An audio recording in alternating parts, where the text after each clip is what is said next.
கர்த்தருடைய பரிசுத்த நாமம் மகிமைப்படுவதாக. இந்த கிரேஸ் டிவி மூலம் ஆண்டுடைய வார்த்தையை கொடுப்பதிலே நான் பாக்கியமாக எண்ணுகிறேன். இந்த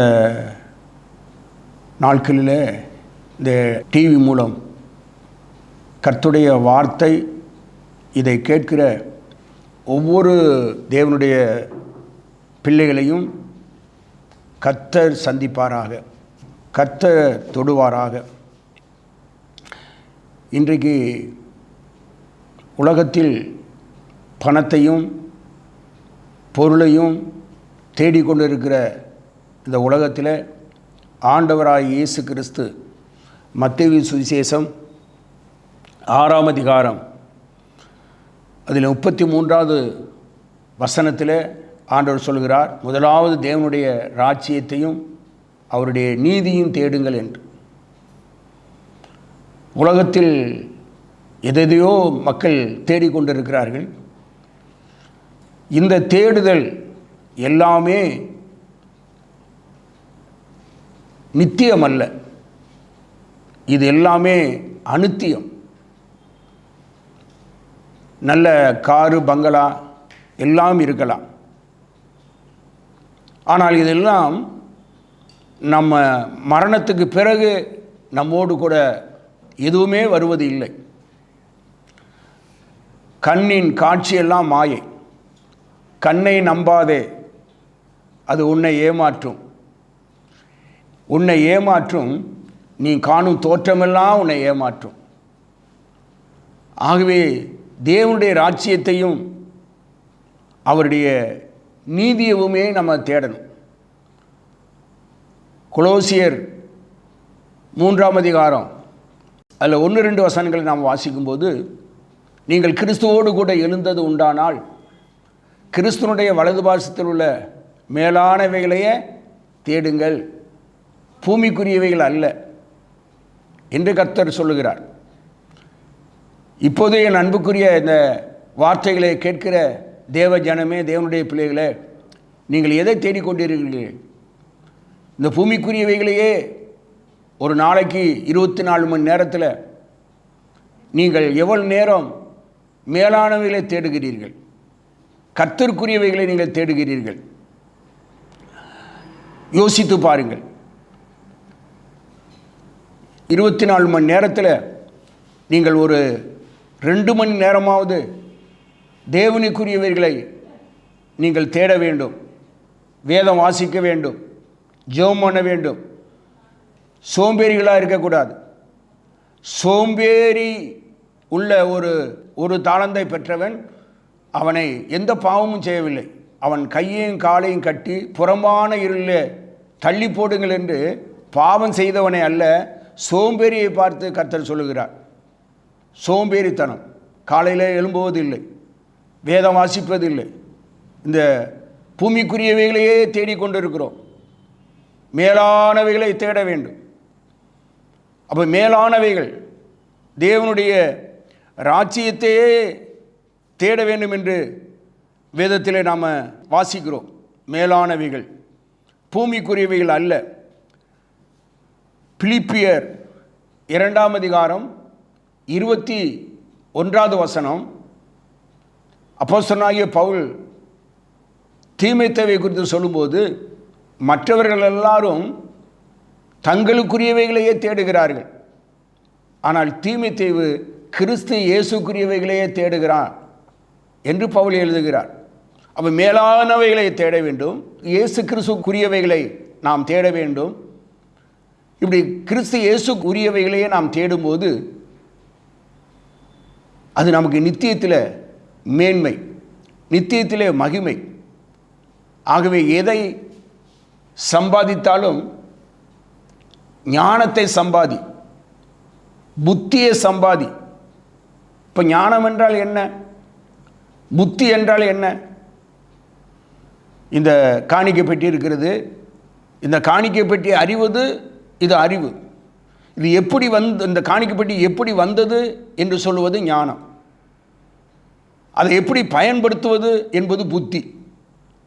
அப்போ ஞானம் வேற, புத்தி வேற, அறிவு வேற. இப்போ ஞானத்தையும் புத்தியும் சம்பாதி என்று ஆண்டவர் சொல்கிறார். அப்போ புத்தி என்றால் என்ன? தீமை விட்டு விலகுவதே புத்தி. யோவின் புஸ்தகம் 28ஆம் அதிகாரம் 28வது வசனம், ஆண்டவருக்கு பயப்படுதலே ஞானம், பொல்லாப்பை விட்டு விலகுவதே புத்தி என்று சொல்லுகிறார். கர்த்தருடைய பரிசுத்த நாமம் மையப்படுவதாக. ஆகவே மேலானவைகளை தேட அந்த ஞானம் நமக்கு வேண்டும். உலகத்தில் கவிஞர் கண்ணதாசன் சொன்னார், வீடு வரை உறவு, வீதி வரை மனைவி, காடு வரை பிள்ளை, கடைசி வரை யாரோ. அப்போ கடைசி வரை ஒருவரும் இல்லை, உன்னை படைத்த ஆண்டவர் தான். ஆமென். அந்த ஆண்டவரை நாம் தேட வேண்டும். அதுவே புத்தி, அதுவே ஞானம். இன்றைக்கி 1ஆம் நூற்றாண்டில் கர்த்தருக்கு பயப்படுற பயம் இருந்தது. இன்றைக்கி சபைகளில் நல்ல மியூசிக் இருக்குது, நல்ல பாட்டு இருக்குது, ஆனால் தெய்வ பயம் இன்றைக்கு இல்லை. அப்போ ஞானம் என்று சொல்கிறது கர்த்தருக்கு பயப்படுதலே ஞானத்தின் ஆரம்பம் என்று சொல்கிறது. தீமை விட்டு விலகுவதே கர்த்தருக்கு பயப்பட பயம்.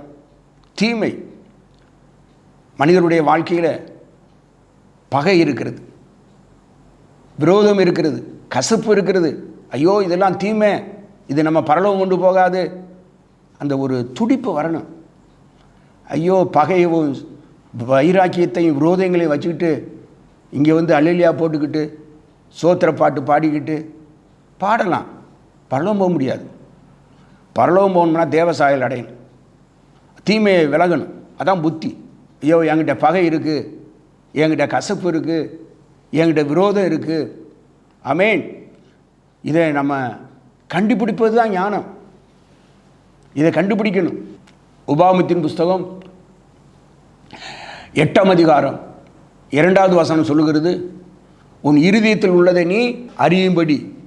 அப்போ இருதயத்தில் உள்ளதை நாம் அறியணும். இருதயத்தில் தான் பலவிதமான கசப்புகள் இருக்குது, வைராக்கியம் இருக்குது, விரோதங்கள் இருக்கிறது. இந்த வைராக்கியம், விரோதம், கசப்பு, யாக்கோபின் புஸ்தகம் 3ஆம் அதிகாரம் அதில் 14வது வசனம், உங்கள் இருதயத்திலே கசப்பும் வைராக்கியத்தையும் விரோதங்களையும் வைத்திருந்தீர்கள் என்றால் என்று சொல்லுகிறார். அவ இருதயத்திலே விரோதங்களையும் வைராக்கியத்தையும் கசப்புகளையும் நான் வைத்து கொண்டிருந்தால் இதெல்லாம் பொல்லாப்பு. இந்த பொல்லாப்பை விட்டு விலகுவதே புத்தி. கர்த்தருக்கு பயப்படணும். தாவீது சொல்லுகிறார், உம்முடைய நியாய தீர்ப்பை நான் நினைக்கும் போது உமக்கு பயப்படும் பயத்தால் என் உடம்பு சிலிர்க்கிறது என்று 119ஆம் சங்கீதம் 120வது வசனத்தில் தாவீது சொல்லுகிறார். ஆகவே கர்த்தருக்கு பயப்படுற பயம் இன்றைக்கு உள்ள திருச்சபைகளில் இல்லை. நாம் பேசுகிற வீண் வார்த்தைகளை குறித்து நியாய தீர்ப்பில் கணக்கு கொடுக்கணுமா? அந்தரங்கத்தை குறித்து நம்முடைய நியாய தீர்ப்பிலே கணக்கு கொடுக்கணுமா? அந்தரங்க வாழ்க்கை, நீ புருஷனை மறைச்சிடலாம், மனைவியை மறைச்சிடலாம், பிள்ளைகளை மறைச்சிடலாம், ஊரை மறைக்கலாம், ஆனால் உன் மனச்சாட்சியை மறைக்க முடியாது, தேவனை மறைக்க முடியாது. மனச்சாட்சிக்கும் தேவனுக்கு முன்பாக சுத்த மனச்சாட்சி உள்ளவர்களாய் நாம் வாழ வேண்டும். ஆகவே தேவனை தேடுகிற விஷயங்களில் மேலானவைகளையே தேட வேண்டும், கிறிஸ்து இயேசுக்குரியவைகளையே தேட வேண்டும். தேவனுடைய ராஜ்யத்தையும் அவருடைய நீதியுமே தேட வேண்டும். அப்போ தேடுதல் வரும்போது தேடுதல் தேடுதல் தேடுதல் இன்மைக்காகவே தேடிக்கொண்டிருக்கிறான் மனுஷன். மேலானவைகளை தேடவில்லை, பூமிக்குரியவைகளையே தேடுகிறார்கள், தங்களுக்குரியவைகளையே தேடுகிறார்கள். கிறிஸ்து இயேசுக்குரியவைகளை தேடவில்லை, மேலானவைகளை தேடவில்லை, தேவனுடைய ராஜ்யத்தை தேடவில்லை. அப்போ தேடுதல் வர வேண்டும் என்றால் நம்முடைய நோக்கம் சரியாக இருக்க வேண்டும். நம்முடைய நோக்கம் இந்த உலகத்தில் நல்ல வீட்டை கட்டணும், கார் வாங்கணும், நல்ல மனைவி, நல்ல பிள்ளைகள், தங்களுக்குரியவிலே சிந்திக்கிறார்கள், யோசிக்கிறார்கள். செத்தா பரலோகம் போகணுமே, மரணத்துக்கு பிறகு உள்ள ஒரு வாழ்க்கை, அந்த வாழ்க்கையை தேடணுமே, அதுதான் ஞானம். ஆகவே லூக்கா சுவிசேஷம் 9ஆம் அதிகாரம் 53வது வசனத்தில் இயேசு எருசலேமுக்கு போக நோக்கமாக இருந்தார் அப்படி எழுதியிருக்கு. நம்முடைய நோக்கம் பரலோகம் போகிறதா இருக்க வேண்டும். பரலோகம் போகிற நோக்கமாகவே இருக்க வேண்டும். இந்த பூமியில் மனிதனுடைய ஆயுசு நாட்கள் 60, 70, பலத்தின் மிகுதினால 80, அவ்வளோதான். இந்த 80 வருஷ வாழ்க்கைக்காக நித்தியமாக வாழப்போகிற அந்த பரலோக மகிமையை நாம் இழந்து போகக்கூடாது. இந்த செய்தியை கேட்கிற உங்களை நான் பாரத்தோடு சொல்லி கொண்டு இருக்கிறேன். முடிவு மகிமையாக இருக்க வேண்டும், அதுதான் ஞானம். இயேசு கிறிஸ்து எருசலேமை நோக்கி போனது போல நம்முடைய நோக்கம் பரலோகத்தை நோக்கி போகிற நோக்கமாக இருக்கும்போது தேடுதல் உண்டாகும். அந்த தேடுதல் ஸ்தோத்திரம் சாலமோன் சொல்லுகிறார். எபிரேயர் 11ஆம் அதிகாரம் 26வது வசனத்தில், இனி வரும் பலன் மேலேயே நோக்கமாய் பார்வோன் மகன் எனப்படுவதை வெறுத்து தேவனுடைய பிள்ளைகளோடு துன்பத்தை அனுபவிப்பதை தெரிந்து கொண்டேன் என்று சொல்லி இனி வரும் பலன் மேலேயே நோக்கமாக இருந்தான் என்று. இப்போ பரலோகம் போகிற நோக்கம் இன்றைக்கு இல்லை. உங்கள் பொக்கிஷம் எங்கே இருக்கோ அங்கே உங்கள் இருதயமும் இருக்கும். அந்த நோக்கம் செத்தா பரலோகம் போகணும். ஆமேன். இதில் அதிகமாக நான் அழுத்துகிறேன். அந்த நோக்கம், என் நோக்கம் அதுக்காகத்தான். கிரேஸ் டிவியில் பேசுகிறேன்னா என் பேர் புகழ் வர்றதுக்காக பேசவில்லை. செத்தா பரலோகம் போகணுமே, ஒரு ஆத்துமா பாரம், அதுதான். அப்போ பரலோகம் போகிற நோக்கம் இருந்தால் தான் தேடுதல் வரும். அப்போ பரலோகத்தில் போனால் மட்டும் போதாது. யாக்கோபின் தாயார் சொல்கிறார், என் பிள்ளையில் ஒரு பிள்ளை உங்களுடைய வலது பக்கத்திலும் உங்களுடைய இடது பக்கத்திலும் இருக்கணும் அப்படின்னு. எவ்வளோ பெரிய ஆசை! அப்போ நமக்கு இங்கே வீட்டை கட்டணும், பிள்ளையை இன்ஜினியர் ஆக்கணும், டாக்டர் ஆக்கணும், நல்லது. ஆனால் உன் பிள்ளை பாதாளத்துக்கு தப்பணும், நரகத்துக்கு தப்பணும், பரலோகத்துக்கு வரணும். எத்தனை பெற்றோருடைய இருதயம் அதுவாக இருக்கிறது. பரலோகத்துக்கு போகணுமே, என் பிள்ளை பரலோகத்தில் மேன்மை அடையும். அப்போ இந்த யாக்கோப்பின் தாய்க்கு எவ்வளோ பெரிய ஞானம்! என் பிள்ளை இல்லை, ஒரு பிள்ளை இயேசு கிறிஸ்துவினுடைய வலது பக்கத்திலும் ஒரு பிள்ளை இடது பக்கத்திலும் இருக்க வேண்டிய அந்த நோக்கம் பற்றிலாம் நல்ல நோக்கம். இன்றைக்கி உள்ள இறை மக்களுடைய உள்ளமெல்லாம் இந்த பூமியில் பிள்ளைக்கு இன்ஜினியர் ஆகணும், டாக்டர் ஆகணும், நல்லா வீட்டை கட்டணும், இதே நோக்கம். திடீர்னு மரணம் வரும் என்றால் என்னுடைய பிள்ளைய எதை சம்பாதித்தாலும் ஞானத்தை சம்பாதி, புத்தியை சம்பாதி. அப்போ இனி வரும் பலன் மேலேயே நோக்கமாக இருந்தார். அது மாத்திரமில்லை, பரலோகம் போகணும்னா பரலோகத்தில் மேன்மை அடையணும், அதில் ஒரு சுத்தமான ஒரு வாழ்க்கை வாழணும். அதை இன்னைக்கு அநேகர் நோக்குவது இல்லை. 1 தீமோத்தேயுவின் புஸ்தகம் 1ஆம் அதிகாரம் 5, 6 வசனங்களை நாம் வாசிக்கும்போது அங்கே விதமாக எழுதப்பட்டிருக்கிறது. கற்பனையின் பொருள் என்னவென்றால் சுத்தமான இருதயம், நல்மனச்சாட்சி, மாயமற்ற விசுவாசத்தில் பிறக்கு அன்பே. அப்போ பரலோகம் போகணும், பரலோக ராஜ்யத்தை தேடணும். அந்த பரலோக ராஜ்யம் போனால் மட்டும் போதாது. 1 தெசலோனிக்கேயரின் புஸ்தகம் 2ஆம் அதிகாரம் 11வது வசனத்தில் நான் வாசிக்கிறோம், தேவனுடைய ராஜ்யத்துக்கும் அவருடைய மகிமைக்கும் அழைத்த தேவன். அப்போ தேவனுடைய ராஜ்யத்துக்கு மாத்திரமல்ல, தேவனுடைய ராஜ்யத்தில் மகிமை இருக்கிறது, மேன்மை இருக்கிறது. அந்த மேலானவைகளை நாட வேண்டும், மேலானவைகளை தேட வேண்டும். இந்த கற்பனையெல்லாம் கை கொண்டு போதிக்கிறவன் பரலோக ராஜ்யத்தில் பெரியவனாயிருப்பான் என்று இயேசு சொன்னார். அப்போ பரலோக ராஜ்யத்தில் மேன்மை அடையணுமே. அப்போ அந்த பரலோக ராஜ்யத்துக்கு மேன்மை அடைவதற்கு, பரலோக ராஜ்யம் போவதற்கு கற்பனையின் பொருள் என்ன? சுத்த இருதயம், சுத்தமான இருதயம். அதான் தாவீது 51ஆம் சங்கீதம் 10வது வசனத்தில் கதறுகிறார், சுத்த இருதயத்தை இல்லை சிருஷ்டியும் என்று. அந்த சுத்த இருதயத்தை நாம் கேட்கணும்.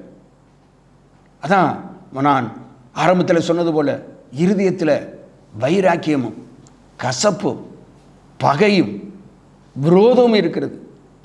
இருதயத்தில் சுத்தம் இல்லை, இருதயத்தில் மாய்மாலம் இருக்கிறது.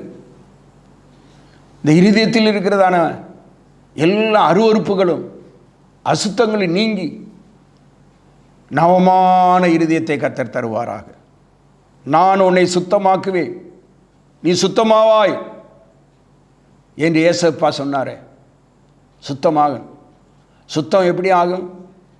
நம்ம எப்படி சரீரத்தை ஒரு நாளும் குளிக்கிறோம், ஒரு நாளும் கடமையில் நான் செய்கிறோம், பல் விளைக்கிறோம், இதெல்லாம் நம்ம சரீரத்தை செய்கிறது போல ஒவ்வொரு நாளும் ஆண்டோடைய வெளியேற பெற்ற இரத்தத்தினாலே கழுவப்பட வேண்டும், மனச்சாட்சி கழுவப்பட வேண்டும். கழுவி கழுவி கழுவி கழுவி நம்முடைய ஆண்டவர் சுத்தமாக்குறவராக இருக்கிறார். ஹல்லேலூயா, ஸ்தோத்திரம். ஆண்டவர் சொன்னார் சீசர்களை பார்த்து, நான் உன்னை கழுவாவிட்டால் என்னோடு உனக்கு பங்கு இல்லை என்று. ஆண்டவர் கழுவாவிட்டால் பரலோக ராஜ்யத்தில் பங்கு இல்லை, உயிர்த்தெழுதலில் பங்கு இல்லை, அவருடைய பரிசுத்தத்தில் பங்கு இல்லை. எபிரேயர் 12ஆம் அதிகாரம் 10வது வசனத்திலே ஆண்டவர் சொல்லும்போது இப்படி சொல்லுகிறார், என்னுடைய பரிசுத்தத்துக்கு பங்குள்ளவர்கள் ஆகும்படி அவர் சிட்சிக்கிறார். சிட்சித்து சிட்சித்து கண்டித்து கண்டித்து நம்மை சுத்தமாக்கி அவருடைய பரிசுத்தத்துக்கு பங்குள்ளவர்களாய் மாற்றுகிறார். ஆமென், பிரைஸ் தி லார்ட், ஹல்லேலூயா. அப்படி நம்ம சுத்தம், அந்த நோக்கம் இருக்கணும். கோடி கோடி கோடி கோடி கோடி தூதர்கள் பரலோகத்திலே தேவனை, தேவனாய கர்த்தர் பரிசுத்தர், தேவனாய கர்த்தர் பரிசுத்தர், சேனைகளின் கர்த்தர் பரிசுத்தர் என்று ஓயாமல் அவரை ஆராதித்துக் கொண்டிருக்கிறார். தீமையை நோக்கி பார்க்காத சுத்த கண்ணர், தீமையை நோக்கி பார்க்காத சுத்த கண்ணர். பரிசுத்தத்தை வாஞ்சிக்கணும். இன்னும் தேவனுடைய பிள்ளைகளுக்குள்ள அருவருப்புகள், அசுத்தங்கள், அநியாயக்காரன் தேவனுடைய ராஜ்யத்தில் பிரவேசிப்பது இல்லை என்று கர்த்தர் சொல்லுகிறார். அநியாயக்காரன் தேவனுடைய ராஜ்யத்தில் பிரவேசிப்பது இல்லை. நம்முடைய வாழ்க்கையை சுத்தமாக்கணும், நம்முடைய இருதயம் சுத்தமாகணும். மெய் பரிசுத்தம், செயல்படுகிற பாவம், செயல்படாத பாவம். இன்னைக்கு அதிகமாய் பெண்டிகேஸ்டில் செயல்படுகிற பாவம் இல்லாவிட்டாலும் செயல்படாத பாவம், சிந்தனை அருவருப்பாக இருக்கிறது, நோக்கம் அருவருப்பாக இருக்கிறது, இருதயம் அருவருப்பாக இருக்கிறது.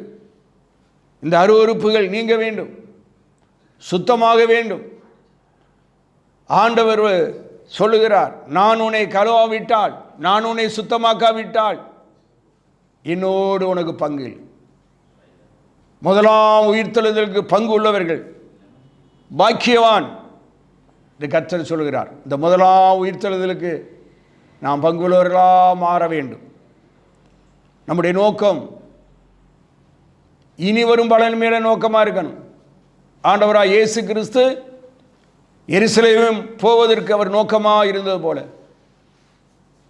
நாம் இந்த உலக வாழ்க்கையை கடந்து ஆண்டவர் இந்த உலக வாழ்க்கையை நமக்கு முடிக்கும்போது கண்டிப்பாக பிறப்பு அப்படி ஒன்று இருக்கும்போது இறப்பு ஒன்று பிறக்கும்போதே ஆண்டவர் எழுதிட்டார். பிறப்பு இறப்பு. அப்போ பிறப்பு இறப்பு இதுக்கு இடப்பட்டது தான் வாழ்க்கை. பிறந்தோ ஒரு நாள் இறக்க போகிறோம். இந்த உலகத்தில் பிறப்புக்கும் இறப்புக்கும் இடையிலே உள்ளதான் வாழ்க்கை.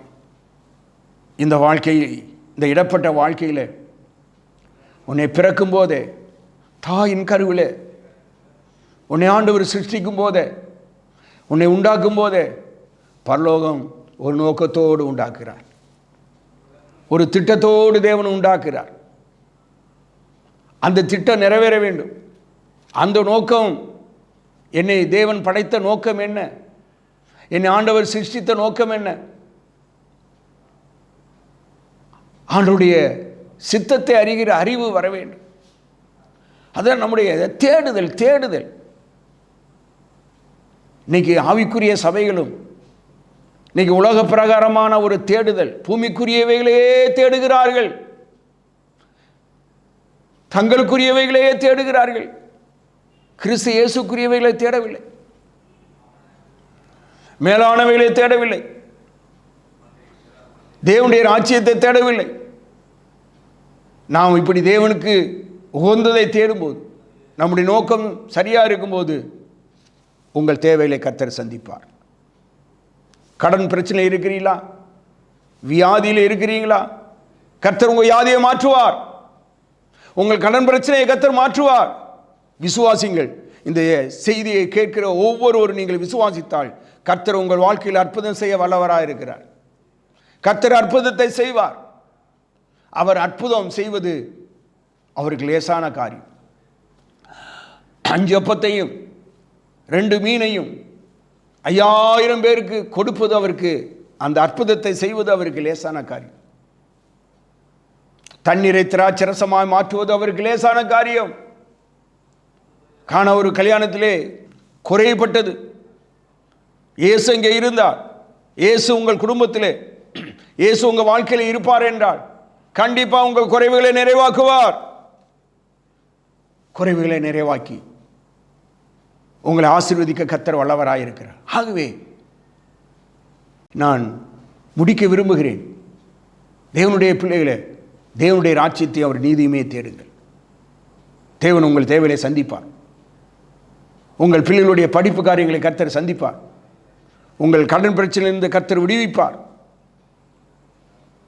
எண்ணத்தை உண்போம், எண்ணத்தை உடுத்துவோம் என்பதற்காகவே நீங்கள் கவலைப்பட வேண்டாம்.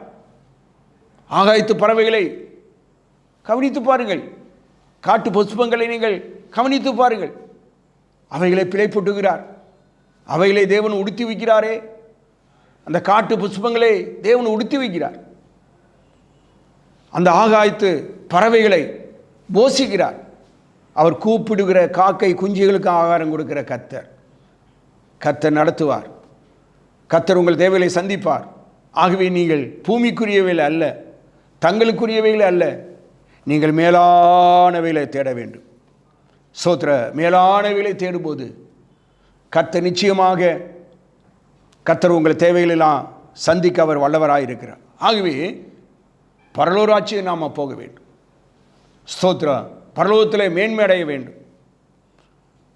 அதற்கு சுத்த இருதயம் வேண்டும். சுத்தமான இருதயம், நல்மனச்சாட்சி, மாயமற்ற விசுவாசம். மாயமற்ற விசுவாசம், அதில் பிறக்கும் அன்பு, தேவ அன்பு. தேவ அன்புள்ளவர்களாய் நாம் காணப்பட வேண்டும். ஆகவே கர்த்தர் உங்களை நடத்துவார், கர்த்தர் உங்களை ஆசீர்வதிப்பார். இந்த வார்த்தையை கொடுக்க நான் பெருமை கொள்கிறேன், நான் பாக்கியமாக எண்ணுகிறேன். கிருபாசனம் கிறிஸ்துவின் சபையில் ராமநாதபுரம் மாவட்டம் RS மங்கலத்தில் நான் ஊழியம் செய்து கொண்டு இருக்கிறேன். சோத்ரா, என்னுடைய பேர் பாஸ்டர் வேதமாணிக்கம். உங்களுக்கு ஜெபிக்க விரும்பினால் இந்த காலுக்கு போர் பெண்கள் தொடர்பு கொள்ளுங்கள். கர்த்தர் உங்களை பிதா குமாரன் பரிசுத்த ஆவி நாமத்தில் இந்த வார்த்தையினாலே ஆசீர்வதிப்பாராக. நிறைவு செய்கிறேன். கர்த்தருக்கு மகிமை உண்டாவதாக. இயேசுவின் நாமத்தில் நல்ல பிதாவே, ஆமென்.